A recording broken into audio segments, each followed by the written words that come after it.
Halo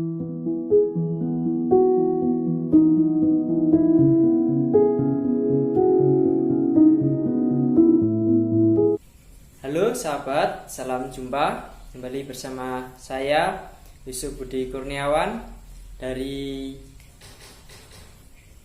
program studi manajemen Fakultas Ekonomi dan Bisnis. NIM saya 20D10230. Baik, pada video kali ini dalam mata kuliah filsafat dan ilmu logika membahas tentang tanggapan hukuman mati. Dalam video ini ada 3 pertanyaan yang nanti akan saya jawab. Baik, mari kita mulai dalam pertanyaan yang pertama.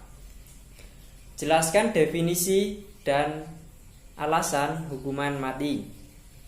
Baik, hukuman mati merupakan hukuman atau vonis yang dijatuhkan atau tanpa pengadilan, baik dari pengadilan atau tanpa pengadilan, sebagai bentuk hukuman terberat yang dijatuhkan atas seseorang akibat perbuatannya tersebut. Adapun alasan hukuman mati. Hukuman mati ada 2 alasan, yaitu ya dan tidak terhadap hukuman mati tersebut. Alasan ya itu mengeliminasi ancaman kemanusiaan, kemudian memberikan efek jera, meningkatkan good people dan menurunkan populasi bad people. Adapun alasan ya ini sebagai contoh, para pelaku pengedar narkoba, pembunuh keji atau penjahat perang ini bisa dilakukan dengan tindakan hukuman mati. Kemudian yang tidak, hukuman mati tidak mengeliminasi ancaman manusia karena ada faktor internal, tidak terbukti memberikan efek jera, akan selalu ada populasi good people dan menurunkan bad people. Hukuman mati justru menegaskan homo homini lupus atau manusia satu adalah manusia serigala bagi manusia yang lainnya. Karena di dalam diri seseorang, dalam diri manusia itu ada pikiran atau tindakan kejahatan, yaitu dari faktor internal. Kemudian yang pertanyaan kedua, jelaskan sejarah pelaksanaan hukuman mati. Dalam praktik hukuman mati sendiri itu sudah ada dan sudah diberlakukan sejak zaman Babilonia di Mesopotamia. Salah satu dokumen yang tertulis paling awal yang mendukung hukuman mati tersebut adalah Undang-Undang Hammurabi yang tertulis pada permukaan batu sekitar 1754 sebelum Masehi.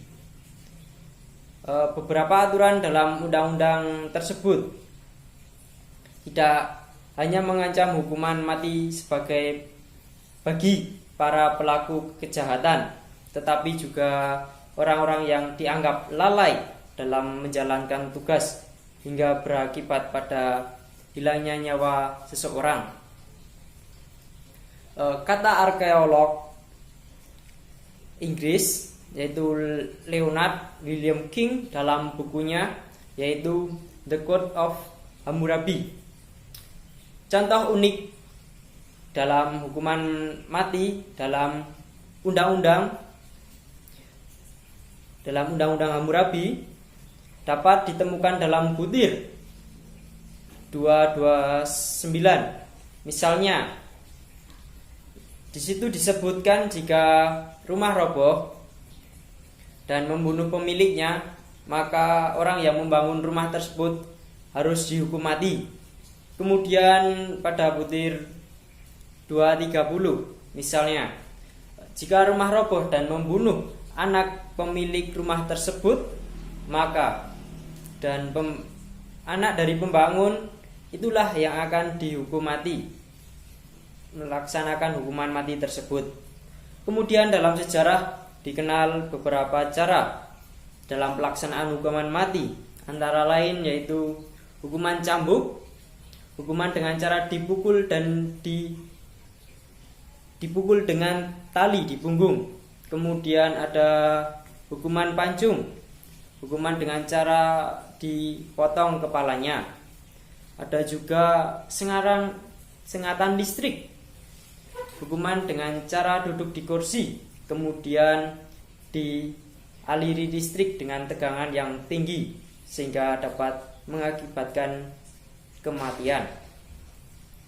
Kemudian ada juga hukuman gantung, hukuman dengan cara digantung di tali. Ada juga suntik mati, hukuman dengan cara disuntik obat yang dapat membunuh. Hukuman ini diterapkan terpidana untuk menutup mata, untuk tidak melihat. Kemudian hukum rajam.